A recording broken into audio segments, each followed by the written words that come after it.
اعوذ باللہ من الشیطان اللعین الرجیم بسم اللہ الرحمن الرحیم الحمد للہ رب العالمین والصلاة والسلام علی النبی الکریم وعلی آلہ الطیبین الطاہرین المعصومین المنتجبین ولعنۃ اللہ علی اعدائہم من الآن الی قیام یوم الدین آمین یا رب العالمین اما بعد فقد قال اللہ تبارک و تعالی فی قرآن مجید بسم اللہ الرحمن الرحیم ان اللہ اصطفى وزادہ بسطة فی العلم والجسم صدق اللہ العلی العظیم وصدق رسولہ النبی الکریم۔ سامعین گرامی قدر، حیات جناب ابو الفضل عباس پہ ہماری یہ 72 نمبر کی 72 نمبر کی گفتگو ہے بحمداللہ۔ کربلا کے شہید 72 اور مرکز علمدار جناب عباس ہیں، اور یہ آپ حضرات کی خدمت میں جناب ابو الفضل عباس کی زیارت، ان کا مقام، ان کا روضہ اور ان کے اثرات اور ان کی تمام خصوصیتیں بیان کرتے ہوئے یہاں تک پہنچے کہ جناب عباس علیہ السلام کا روضہ ایک طرف حسین ابن علی، ایک طرف جناب عباس، کبھی حسین کے روضے میں کبھی عباس کے روضے میں، فردوس سے نکلے تو چلے خلد بری میں، یا زحمت غربت ہے وہاں دبدبا و جال، روضے پہ ہے یہ روب کی العظمت للہ، عرشموں کا نقش ہے بن جاتے ہیں روبا، سر رکھتے ہیں چوکھٹ پہ فقیروں کی طرح شاہ، بے اذن بشر کیا کہ ملک جا نہیں سکتا، جھوٹی کوئی روضے پہ قسم کھا نہیں سکتا۔ یہ جناب عباس،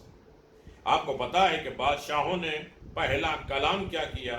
روضے پہ پہلے اپنے تاج اتارے، کسی نے عباس کے قدموں پہ تاج ڈال دیا، کسی نے حسین کے قدموں پہ اپنے تاج ڈال دیے، کمر کے تلواریں شہزادوں نے اپنے زیور لٹکا دیے۔ یہ صدیوں کی کہانی ہے۔ جب ہم سنیں گے نادر شاہ درانی کا واقعہ، اسماعیل صفی جیسا بادشاہ جب پہنچا تو کیا ہوا،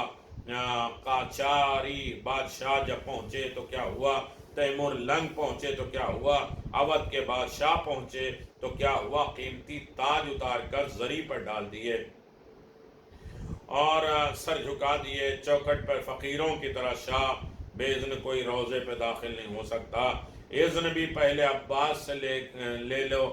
جاؤ پھر بادشاہ کے دربار میں، کوئی وزیر کی مرضی کے بغیر نہیں جا سکتا۔ رشک دہ فردوس ہے وہ روضے پر نور، پہنچے نہ کبھی جس کی بلندی کا سرے دور، دروازے رحمت وہ ملائک میں ہے مشہور، زنجیر ہے یا سلسلے زلف سرے حور، رضواں کی طرح خادم درگاہ کھڑے ہیں، کیلے نہیں اس در پہ ستارے سے جڑے ہیں، سونے کے دروازے ہیں ان پر نگینے جڑے ہوئے ہیں، اور کیسے ساتوں فلک اس در کی بلندی سے ہے ششدر، زیبا ہے اسے کہتے ہیں اگر عرش منور، کرتے ہیں طواف اس کا جو فخر سمجھ کر، حق کے در خانہ ایمان پہ وہی گھر، اور کس در کے لیے خلق میں یہ عز و شرف ہے دنیا میں، جو اب اس کا ہے اگر ہے تو نجف ہے، شبیر کے زواروں کی الفت کا جو ہے جوش، دروازے بھی شوق میں کھولے ہوئے آغوش، ہے ذات علمدار عطا پاش و خطا پوش، اور روتے ہیں جو زائر یہاں کہتے ہیں خاموش، یہ کون سی جا ہے رہے دھیان ادب کا، آرام میں ہے لال شہنشاہ عرب کا، دریا کی طرح صحن مقدس ہے کشادہ، ہر شوشن ہے زمین وادی ایمن سے اس سے زیادہ، دیدار کریں کیوں نہ زیارت کا ارادہ، ہر مل جاتا ہے وہاں سے در فردوس کا جادہ، ہاتھ آتا شرف جب قدم اس فرش پر پہنچا، کرسی پہ رکھا پاؤں تو سر عرش تک پہنچا، اب دیکھیے کہ گنبد جناب ابوالفضل عباس فیروزہ رنگ کا، جب تک سونا چڑھا جاتا گر جاتا، جناب عباس نے خدام کو بتایا آ کر خواب میں خادم اور آقا میں فرق رہنا چاہیے۔ تاریخ نے لکھا کہ عباس نے اس اذن دیا، صدیوں بعد اب عباس کے روضے پر سونا چڑھایا گیا۔ ذریعے حضرت عباس اب سونے اور چاندی کے بن گئے ہیں، اور 1874 کے دور میں عباس کی زری لوہے کی تھی، اور پھر تانبے کی، پھر چاندی کی، اب سونے کی۔ جناب عباس کی زری اب دیکھنے والی ہے، بہت خوبصورت، جس کی تعریف الفاظ میں نہیں کی جا سکتی۔ اس گنبد آبی کے زہ آب زہ تاب ہوتے ہیں دل پزمردہ، جسے دیکھ کر شاداب۔ کیا سطوط شاہانہ ہے، کیا روب ہے، کیا آداب، جھک جھک کے یہ کرتے ہیں سجدہ بسد آداب۔ یہ قصر فلک قالب افتاد ہے اس کا، کہتے ہیں جسے کاہے کشاں جادہ ہے اس کا۔ ذو دیتے ہیں کیا قبہ ایمان علمدار، ہے محبت انوار خدا ہر دور دیدار۔ یہ جناب عباس کا مقام رتبہ آپ دیکھیے کہ گنبد، روضہ، زری، زرا، زری، دونوں سب شکل مل جاتی ہے، دونوں کے خانوں، دونوں کی کڑیاں ہم ایک ہو جاتے ہیں۔ جناب ابوالفضل عباس کے روضے کی تعریف، روضے کی جالی، مریض مدھے ہوئے ہیں، تھوڑی دیر میں نعرے ہوتے ہیں، معلوم ہوا ہوتا ہے، پتہ چلا مریض ٹھیک ہو جا رہا ہے۔ میں نے دیکھا کہ فالج ایسے مریض کو اٹھا کر لے جاتے ہیں لاش کی طرح، جیسے پہلے مردہ مدتوں سے سوکھے مرد فالج، پولیو کا اثر دیکھا بندھے ہوئے ہیں، تھوڑی دیر میں نعرہ ہوا، پتہ چلا کہ مریض ٹھیک ہو گیا، اپنے پیروں پہ چل رہا ہے۔ دن بھر یہی ہوتا ہے، مریض آ رہے ہیں، عباس کی ذریعے سے مس ہو رہے ہیں، شفا پا رہے ہیں، خوشی خوشی چلے جا رہے ہیں۔ یہ زندہ معجزہ ہے، اللہ سب کو دکھائے، آمین۔ تابوت سکینہ بیت میں، اور یقیناً کہتے ہیں طواف اس کا صدا فخر سے افلاک، اور تابوت نہیں عرش بری ہے بسر خاک، پلکوں سے ملک جھاڑتے ہیں دانے حسن خاک، روضہ ہے اگر ریل تو قرآن لہد پاک، کیا قدر ارم جب یہ مکیں اس میں نہیں ہے، خاتم تو ہے نادر یہ نگیں اس میں تو نہیں ہے۔ عباس علمدار کے درگاہ کے صدقے اور درگاہ کو دیکھتے دیکھتے ایک بار یہ تصور آتا ہے کہ شیر آتا ہے پانی کے لیے، قلب لشکر سے چلے، کربلا عباس چلے، کہاں سے چلے؟ جہاں یہ روضہ ہے وہ گاؤں ہے جسے غازریہ کہتے ہیں، اور روضہ عباس کے باب فرات پر کھڑے ہو جائیں آپ تو اس طرح پورا گاؤں تھا، غازریہ، نخلستان، اور چاروں طرف کھجور کے درخت تھے۔ عباس نے 4 لڑائیاں لڑی ہیں، صبح سے شہادت تک، قاسم کی شہادت کے بعد حملہ کیا، حکم حسین سے برائے حمدانی کو بچانے گئے، دوسرا حملہ کیا، ایک حملہ اس وقت کیا حسن کا وہ گھوڑا جس کا نام تاویہ تھا، جو حسن مجتبیٰ علیہ السلام سے مدائن میں چھین لیا گیا تھا۔ عباس کو دیکھتے ہی اس نے ایک بار سعیہ کیا، اور عباس نے آواز پہچان کر مڑ کے دیکھا، اور یقیناً وہ لے کے آئے، اس سے جنگ، اور اس طریقے کی جنگ کیا کہ گھوڑے کو چھین لیا، حسین کے پاس لائے۔ 10 برس پہلے یہ مدائن کے جنگ میں چھین لیا گیا تھا، آج میں نے فتح پا کر حاصل کر لی۔ اس کے بعد پھر حملہ کیا، عباس کے چوتھے حملے تک سب حملہ دفاعی تھا، صفین بھی پڑھی جائے گی، اور آپ عباس کی جنگ دیکھ کر بہت خوش ہوں گے۔ لیکن یہ راستہ نقشہ دیکھیں، نہر علقمہ، یہ نشیب، یہاں پر نہر عباس جدھر سے جا رہے ہیں یہ بلندی ہے، اور اس وقت اس مقام پر ایک ٹیلہ تھا یا غزریہ کی پہاڑی جس پر چڑھ کر اترے ہیں عباس نہر فرات میں جانے کے لیے۔ جب نشیب میں پہنچے تو نقشے میں لکھا ہے کہ چاروں طرف کتنا لشکر تھا، بالکل سامنے دیکھیے جہاں پر 2 درخت بنے ہوئے ہیں، اور ادھر سے عباس جا رہے ہیں فرات کی طرف، سامنے دیکھیے کہ لشکر کی تعداد لکھی ہے 1 لاکھ کا لشکر، جس کی کمان عمر 7 کر رہا ہے، اور حجاج کا